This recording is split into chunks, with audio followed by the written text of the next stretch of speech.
పురుషార్థత్రయ సాధనలో చతుర్వేదముల రక్షణలో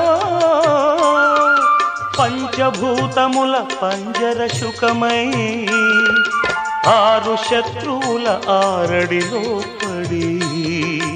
7 జన్మలకు వీడని తోడని నిన్ను నమ్మిన నీ నిజ భక్తులా మాలధారణం నియమాల తోరణం జన్మతారణం